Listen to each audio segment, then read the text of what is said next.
James, you're affected! No! James! Hey guys, my name's Dan, and today's reaction comes from Dead Meat. This is 28 Days Later, 2002 kill count. So this was an interesting one because I could not remember for the life of me if I saw this movie or not. So I decided to rewatch it, or in this case, maybe watch it for the very first time because I felt like I watched it for the very first time. So I'm glad that I did, and I'm glad this movie is very fresh in my mind going into this. I'm very much prepared. But I will address an elephant in the room. I don't know if it's really an elephant in the room, but need to discuss the future for kill count reactions. I don't know how much you guys follow what's been going on with James and his family right now. I do encourage you to check out Dead Meat's most recent video on that because it's not really my place to really say what's happening. All I'll say is that it's a really awful situation, very tragic. I can't even begin to imagine what he's going through. But my condolences to him and his family right now through this tough time. I certainly understand why there's not going to be any kill counts until, I think he said June was the time frame there. Maybe Zoran will pop in. And I know he said June, but you never really know how the brain is going to work with this sort of thing. It can take 2 months, it can take 3 months, it can take a very long time to sort of just get your head right and get back in the space where you could actually work again. So as far as new kill count reactions are concerned, maybe when Zoran puts one out, if he can do one, we'll react to that.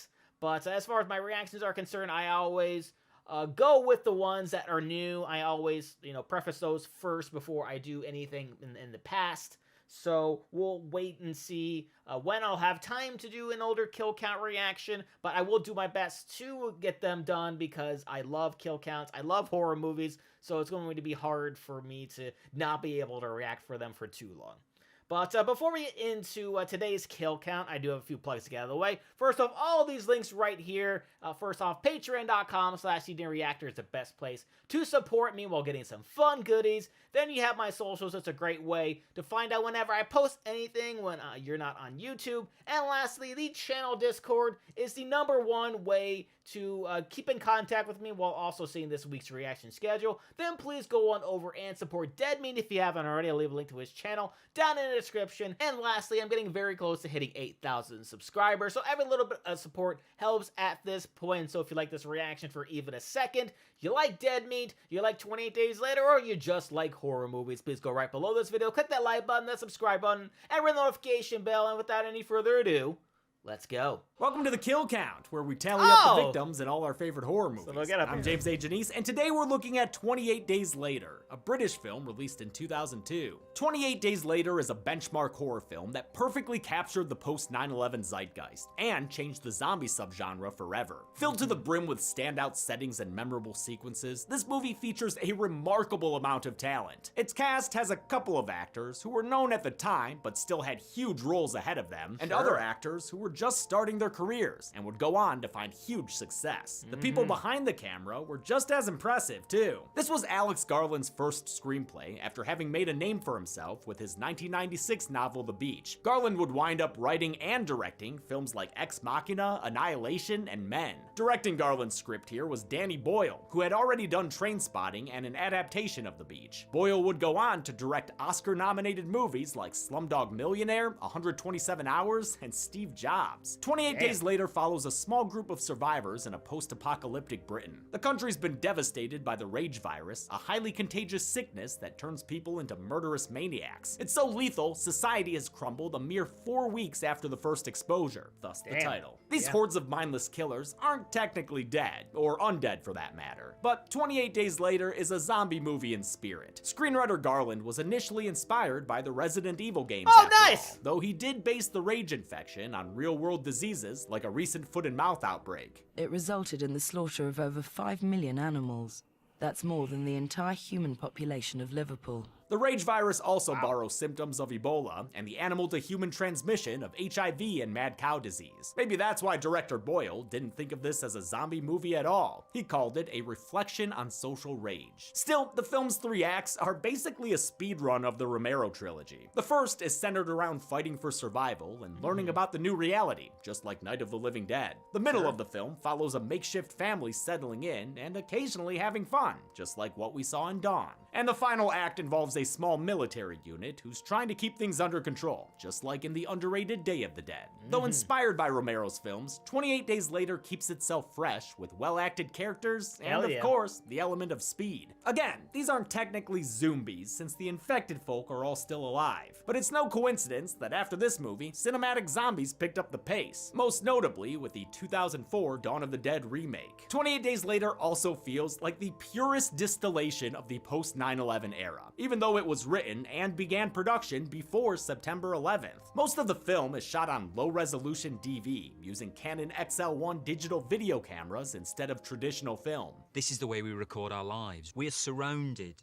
in this city by cameras. It was one of the first big films to be shot digitally, which provided both opportunities and challenges for production. The biggest impact, though, is how the film looks. This movie feels like you're watching it on a duplicated VHS. It feels like if I returned it to Blockbuster late, I'd wind up dead in 7 days. It makes the movie unbelievably eerie, like the original Evil Dead, which looks so grainy and homespun it feels like a snuff film. This is the digital equivalent of that, which is perfect for the nihilistic early 2000s when the internet was still primitive. Entertainment was shit like that Colin Powell Banana Boat spoof. Oh my god! 56K Connection. 28 Days Later immediately transports you back to that time. And I love it when a movie captures the essence of an era well. And you can trust me on this one. I remember that era well. Oh yeah? Oh! Hey man, love the coming shirt. over later? We're gonna warthog jump to a secret spot in Blood Gulch. Good times. Yeah, of course, sure. I didn't realize how much I was missing out back then, since I didn't have today's sponsor, Raycon. Ooh, Ray what?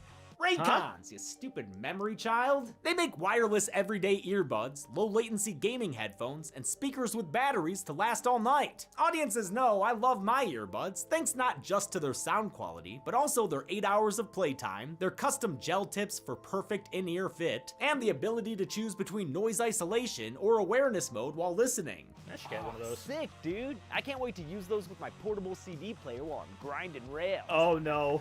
Come on, bud. We both know that skateboard's just for show. What? No, dude, I can totally ollie. Yeah, on it. totally. Try getting into fitness, bud. That's how I like to use my earbuds. And hey, in a couple of decades, you can get yourself your own Raycons at about half the price of other premium audio brands. And you can check out Raycon too by going to the link in the description or going to buyraycon.com/deadmeat to get 15% off your Raycon purchase. Nice guy, that 2000s me. No, Sure. that's a lie. He was a total asshole. Oh! A bunch of pseudo-zombies give us a real zombie movie body count? Let's find out and get to the kills. The movie begins with animal cruelty, a monkey being forced to watch cable news. Eco-terrorists break into primate Jigsaw's lair to liberate chimp kind from the outrage feedback loop. A scientist tries to stop him, saying the monkey's blood is infected with a super contagious virus. Infected with what? Rage. Just like that, the movie sets up the stakes and gets some commentary in. If you sit around all day watching outrage porn, it'll turn you into a rage-fueled wild animal. Sure. Just like this little guy. Before anyone can say nope, the chimp goes full Gordy on an activist, who then activates rage mode and spreads it by spitting in another guy's eyes. When the scientist tries to intervene with a steel stool, he's attacked and killed off screen while his chimpan prisoners watch from their cages. Title card! Days later, a bike messenger named Jim wakes up from his coma in an abandoned hospital. Yeah, remember The Walking Dead? This movie did it first, and with way more dong. That dong belongs to Irish actor Cillian Murphy, last seen on the kill count using warp pipes in A Quiet Place 2. When director Danny Boyle cast him, he was a 25-year-old at the beginning of his career. He'd go on to do many great things, including Wes Craven's Red Eye. That movie rules. Jim replenishes a month's worth of lost nutrients with a lukewarm Pepsi before venturing out into the world and discovering an empty dystopia. There are no fair ladies on London Bridge, and not a single American werewolf to be found. His sightseeing tour of an eerily empty London, set beautifully to Godspeed You Black Emperor song East Hastings, is the film's most iconic sequence, selling the scale of the infection in just a few shots. Not that they were easy to capture. What we try to do is try and find kind of iconic images that, again, did the work of a huge budget. To get shots of these popular places without any people in them, production only had a week of 1-hour windows to shoot in, usually starting around 3 or 4 in the morning. Thankfully, shooting with video cameras allowed them to work quickly. The police were quite happy to assist us and the councils to assist us doing it because we could do it so quickly. Nice. To be ready to shoot in literally minutes. To capture this overturned double-decker bus, they had to place the bus on its side, get the shot, and remove the bus all within 20 minutes. When he finally gives up on finding the Sunday funnies, Jim makes his way to a church with edgy graffiti and a mosh pit. Oh, wait, that's a bunch of dead bodies. Yeah, that Fuck, this is gonna be one of those? I've never watched anything like that where there's such a massive body count. It's gonna be one of those. There are 78 corpses here, by writer Jeremy's count. Production couldn't afford to hire that many extras to play dead bodies, so these are actually local college students paid in tea. Brits. The scariest part about all these dead bodies is when Jim finds out not all of them are dead. Hello? Hello. An infected priest stumbles in. I love that second guy just pops up. He's like, and or choking on bile. Jim sees the light of the danger he's in and cures the father's cold with a prescription from Dr. Pepper. Jim runs like hell and can thank his lucky prayers that the Lord works in mysterious ways, like Molotov cocktails tossed by strangers. The divine immolation cremates one zombie. Eventually, I mean. These infected don't really mind for a while. The other 2 infected carry on extra crispy, so Jim's rescuers go for the mother of all double taps by hiding behind a wall as a gas station explodes, incinerating the other 2 infected. It's a speck of spectacle against the barren cityscape. One of my favorites of this movie's many awesome shots. This practical explosion was filmed from 4 to 8 a.m. on a Sunday morning and required production to clear 20 blocks and hold back 30,000 Londoners. The gas station was built from scratch in an old World War II bomb factory and brought real fire trucks to the scene since production forgot to give the local police department a heads up. Whoopsie. Whoops. Jim's new pyro pals lead him down the tubes to their secret clubhouse where they regale him with snacks and dad jokes. The comedically inclined man is Mark, while his much more stoic, non-romantic partner is Selena. She's played by Naomi Harris, who was also at the start of her career, before going on to act in a bunch of big movies, including the Daniel Craig Bond films as Moneypenny. Selena and Mark tell Jim what's what. I realize Good news, that. no more taxes. Bad news, fall of man. Cillian Murphy sells the hell out of his disorientation from waking up to a world in ruins. What about the government? What are they doing? There's no government. Of course there's a government. There's always a government. Yeah, especially after the Patriot Act. Jim's first plan of action is to run home to his mommy and daddy. The duo agrees to help him, but only if they abide by the 2 rules of East End Zombieland. 1, only travel in numbers, and 2, only travel in the sunshine, never by moonlight. So slap that Mexico filter on and let's go find a dead body. Or your parents, Jim. I'm sure they're fine. When they get to his parents' house the next day, they find the place smelling like British home cooking. No bangers and mash to be found here though, just a dead mom and dad. Mark sympathizes with Jim and tells the story of his own family's death. They either died during the evacuation or during a traumatic afternoon in the Chuck E. Cheese ball pit. What you could do was climb over more people. They sleep in shifts, and during Jim's watch, he plays a bit of riff tracks with some home movies. Give me a drink of that, will you? It's empty. But Jim Jonah rays too loudly and ends up waking the neighbors. Mark and Selena have to remind Mr. Bridges and his daughter how to knock. They put him down by puncturing their stomach lining and just hacking away. Damn, they really get those reps in. Great tricep workout, Mark. The attack is a messy one, and at the end of it, Mark realizes he's got an open wound, open and filling with infected blood. Wait. Selena doesn't wait. Before Mark can Hulk out, Selena hulks him to pieces. She wasn't sure if he was infected, but since the rage virus only takes 10 to 20 seconds to transform somebody, she's not taking any chances. So I guess that's rule number 3. Don't get infected, or Selena will fuck you up. She tells Jim the next morning that she'll do the same to him. If it happens to you, I'll do it in a heartbeat. She's not here to make friends or find lovers. She's only trying to survive, because she ain't got no time to die. Staying alive's as good as it gets. The frenemies follow a strange North Star, an apartment complex that left its blinker on. Shots like this that show the blackened skyline at night were actually filmed during the day, then darkened during editing. It was easier for the visual effects team to add the Christmas lights, rather than remove all the real lights that would have been on had they shot the skyline at night. Oh yeah, Halfway that makes up sense. the Ghostbusters amount of stairs, Jim gets a Pepsi headache and needs to cure it with more Pepsi. Hair of the dog, I suppose. His SpawnCon R&R is cut short when some infected show up on the ground floor. After seeing the effort it took Jim and Selena, it's terrifying to watch the rage infected bolt up the stairs with ease. disease. Must really suck for Jim, with that belly full of carbonation. A knight in stolen armor guides the survivors to safety and the stragglers to Valhalla, beating them to death. In addition to doorman, this guy's also the elevator operator, and these days, it only works one way. Once they get past the tiny bouncer, Jim and Selena officially meet the guard Frank and his daughter Hannah, the father-daughter duo single-handedly keeping the spirit of Christmas alive. The gracious hosts toast to new friendship with their finest bottle of Nickelodeon slime, a 94 if I had to guess. Frank is played by Brendan Gleeson, an established actor, unlike most of the cast. By this point, he had already thrown rocks in Braveheart and watched a crocodile eat a bear in Lake Placid. Most of his earlier roles were often surly, but here, Gleeson brings a lot of heart. He'd combine those traits later as Mad-Eye Moody. After Lights Out, Jim freshens up. Careful, man, don't cut that razor on your cheekbones. He tells Selena he wants to help Frank and Hannah since they're good people, but she considers them nothing more than ballast. I'd leave them behind. In a heartbeat. Yeah. Frank knows they're in a rough spot. They've run out of water since it hasn't rained in 10 days. You'd never think it. Needing rain so badly.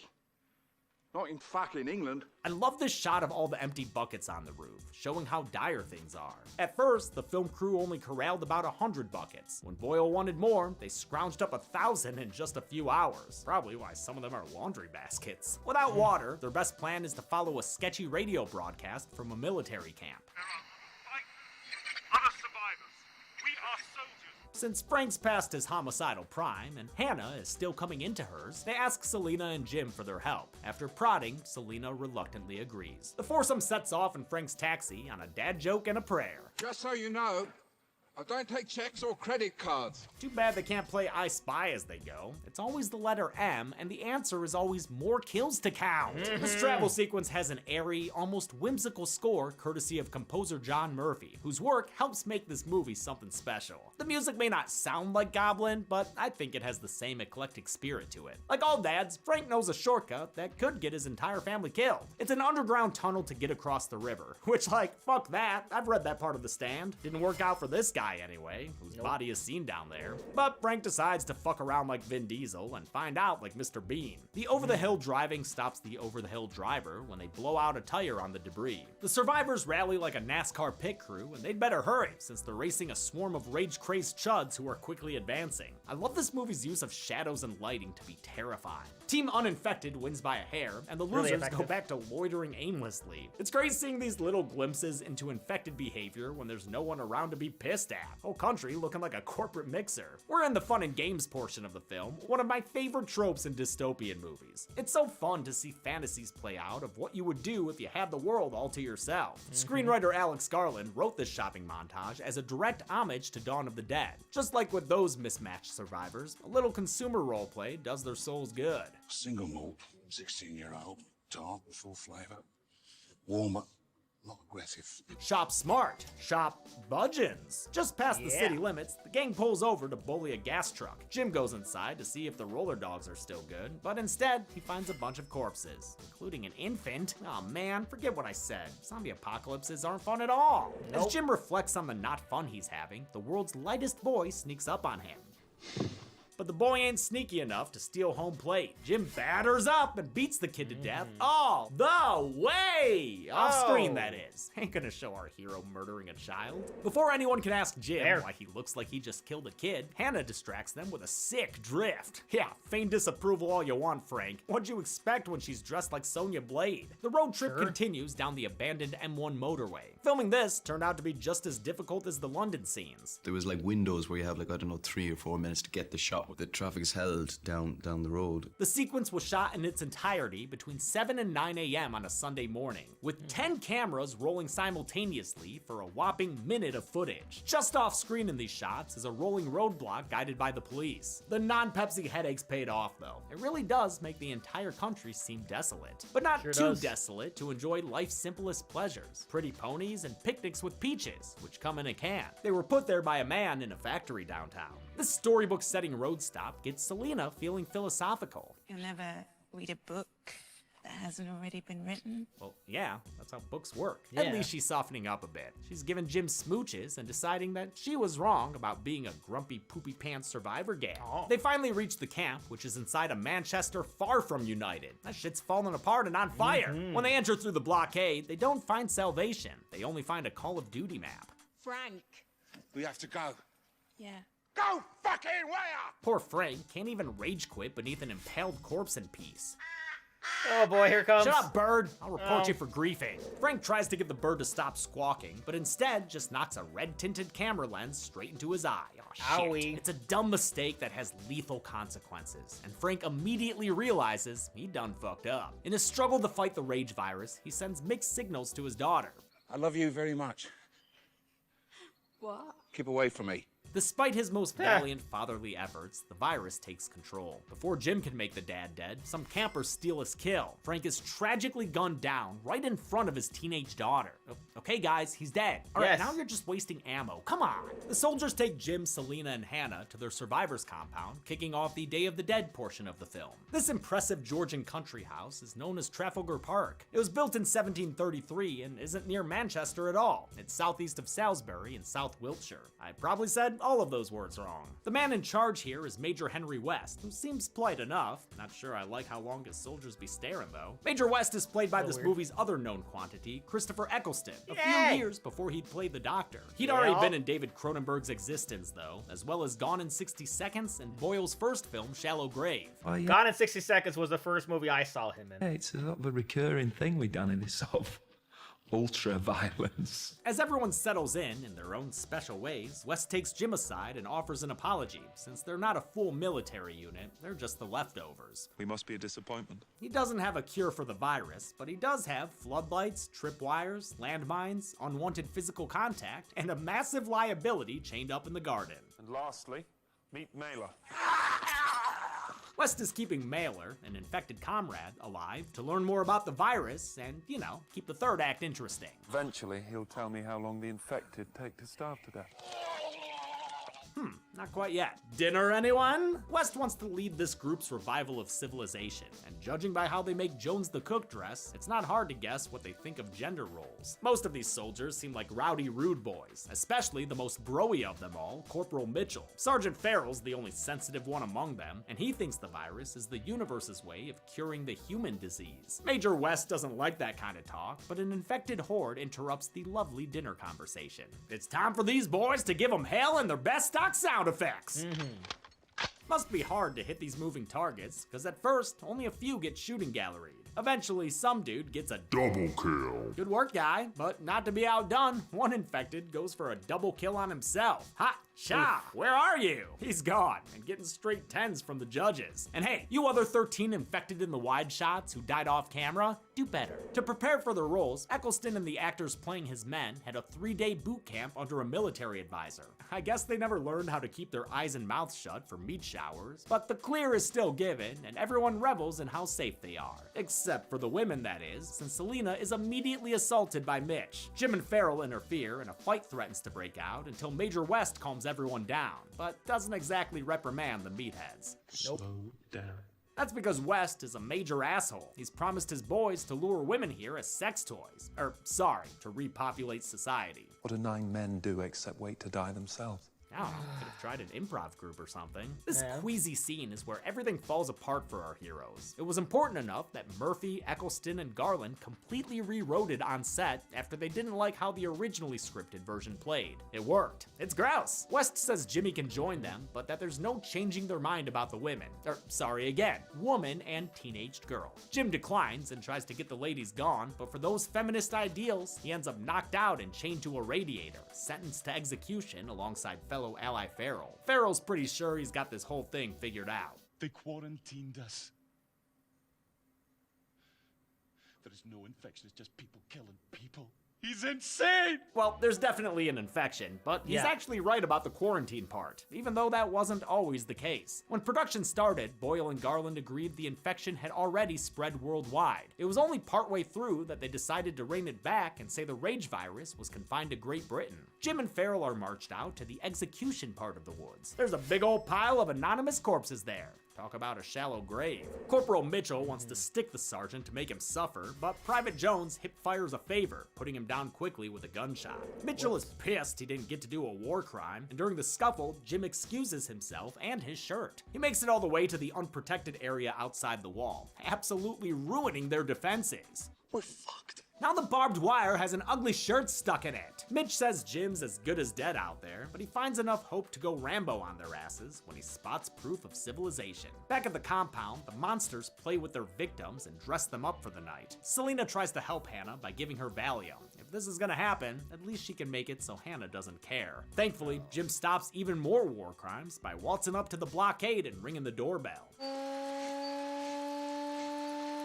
The soldiers postponed their plans to nab the prankster, with West and a few others going back to the blockade. What they didn't count on was Jim learning Batman moves in the past half hour. Now Jim can be Vengeance. Jim can be the Knight. Jim can go all Happy Gilmore with a crowbar on Private Davis. And for whatever reason, Jim can set up Davis's body like he's Michael Myers. Okay, Jim. West hits traffic before he can warn the others, so he honks his .50 caliber horn until the road clears. It's the worst, this traffic. Always when you got somewhere to be. I mean, you might as well just get out and walk. Oh, I was joking. That's a terrible idea. But okay, you do you. Back at the base, Jim lets the party off the chain. Woo boy, y'all about to get mailered. He's a party animal. Selena tries to comfort Hannah, who's looking like the deflated weed girl. Those pills. I think they're having an effect. Hannah's played by Megan Burns in only her second performance ever. After this, she left the business and briefly became a pop star under the name Betty Curse. Though her career didn't wind up like her co-stars, she's still great in this movie. I love her scaring the shit out of the soldiers without even trying. I think they've been killed. Sausage shop! Finally, the party arrives. It's motherfucking Mailer, and y'all know Mailer always at a 10. Ha! There he goes puking again. Now don't call him an Uber. You're doing fine. This place is just getting Mailer. Corporal Mitchell sees that things are falling apart, but still forces the Bells back to the ball. Damn, man, you can't be this horny, can ya? Private Bedford here thinks he's got everything under control, but too bad the infected Private Clifton is a clever girl. He ambushes Bedford with Mailer for a 2-on-1 tickle fight. See, Bedford loves getting mailered. Oh, okay, Bedford, maybe tone it down. Yeah, Private a Jones bit. waits until the murder noises stop to crawl out from his super secret hidey hole, but he runs right into a blade in the gut, courtesy of our favorite bike courier. Jim's getting this remorseless killing thing down. I think Selena would be proud. Composer John Murphy's kick-ass main theme begins, called In the House in a Heartbeat. It's awesomely ominous, with a nice slow build, as Jim plays hide-and-seek with the infected. Even the movie starts to blur the line between the man and the rageful. Throughout the film, the rage zombies zoom at an unnatural speed. To achieve this, Boyle and cinematographer Anthony Dodd Mantle shot them at higher frame rates, up to 1600 per second. For this sequence, they shot Jim at the same speed, giving him the same signature jumpiness. In the cursed doll room, somehow Private Bell can tell the difference and calls out for help. Don't fucking leave me! But clinkiness is only gonna love attract with the wrong people, dude. Like these infected fellers who ring this bell to death. They're for whom the bell tolls. As Hannah hides behind an infected rage dude's self-image issues, Mitchell pulls Selena into a bedroom, still intent on being a heinous douche. Jim sees him from above, and with one last bat move, closes the gap between him and Mitchell. Then he repeatedly closes the gap between Mitchell's skull and the wall. To make sure the Mitch sitch is completely taken care of, Jim sticks his thumb straight into them eyes, giving Mitch dead-eye LASIK treatment on the eyes. brutal. Selena assumes Jim's been infected, but despite her earlier promise, she hesitates to hack. That was longer than a heartbeat. Oh, it was. That's nice. Aw. Damn it, Hannah. You're always ruining moments. You and your drugs. The three flee the house to hail the last cab out of hell, only to find out someone else had the same idea. West shoots Jim in the happy trail, so Hannah peels out to avenge his abs. Now, I don't agree with it, but she makes a great case for driving high. Her drifts have never been cleaner. Mailer hears his DoorDasher coming in hot. Good thing. This party was just starting to die down. And you know Mailer likes to keep it going all night. West dies a poetic death, hoisted by his own petard, or ripped to shreds by the rage-infected co-worker he kept on a chain in the backyard. Yep, same diff. The survivors leave and yada yada their way to safety with another title card. Wow, didn't know title cards had a BOGO going on. Thanks to Selena's MacGyver surgery, Jim has survived his second near-fatal car crash within like 3 days of waking up from the last one. At least now he gets to recover in 35mm film instead of on digital video. Since another 4 weeks have passed, the infected are finally dying of starvation. Like these two. Ha! Almost made it to the end credits, dudes. With the global quarantine having done its job, international forces are now checking in on any surviving Brits. That includes Jim, Selena, and Hannah, who have been shacked up in a cozy cottage. They flag down the pilot with the world's largest handkerchief trick, and the movie ends on an optimistic note for our heroes. How many dead body icons have infected the blank white void of the numbers? Let's find out. Wait, what is that? Oh. Oh, no! No, James! No! Oh, God! No, James, you're affected! No! James! Oh, my God, James! Ah! Can you do the numbers? Sorry, I just hate when stuff gets in my eye. By our Fair. count, there were 178 dead people in 28 days later. Of those, 43 were men, 13 were women, and 122 were too blurry to tell, giving us a pie chart as gray as the skies over London. This respectable amount of kills puts 28 Days Later as the 7th highest kill count on this show. Welcome to the top 10, my British bros! With a runtime of 113 minutes, that left us with a kill on average every 0.63 minutes, or 38 seconds. Man, those mass graves really sneak up on you.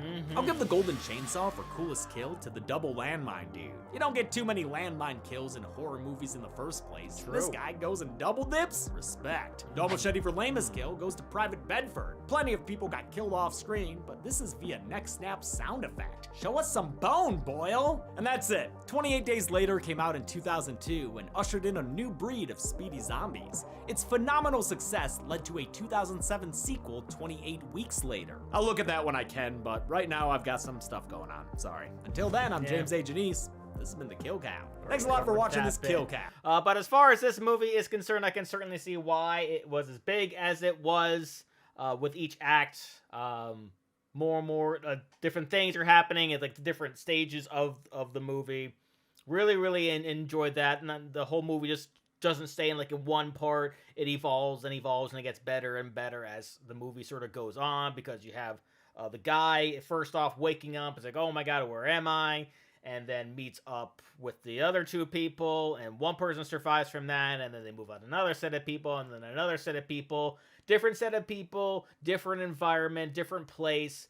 Really appreciated the sort of evolution of the movie in that sense. It was very well acted. Everyone seemed pretty scared. Those landmine kills were super dope. I really enjoyed those. And the overall optimism at the end of the movie was pretty great as well, because a lot of zombie movies, or I guess zombie related, because this isn't really a zombie movie per se, but the sort of style of it kind of leaves like the end to be very bleak. Like normally, like the whole world is just all messed up, and the only way that the only way is just to survive. There's no normalcy. The normalcy turns into just surviving, and having any sort of optimistic view is a great way to sort of leave people as they exit the theater, rather than always being like, oh, well, there was no optimism after that. They all just got messed up anyway, like all these other zombie-related movies are.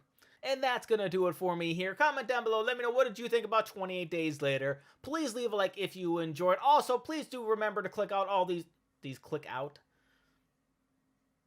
And that's going to do it for me here. Comment down below. Let me know, what did you think about 28 Days Later? Please leave a like if you enjoyed it. And lastly, please do check out all these links I have for you right over here. More specifically, the Patreon. I want to give you shout outs like these: Luchador Cruising, Wolverine 310, Jordan Bird, Kester Kronich, Amber K, Raymond Bright, Chris Curtis, Jeremiah McCarroll, and Jose Acevedo. Don't forget to click that subscribe button before you go, and I'll see you guys next time.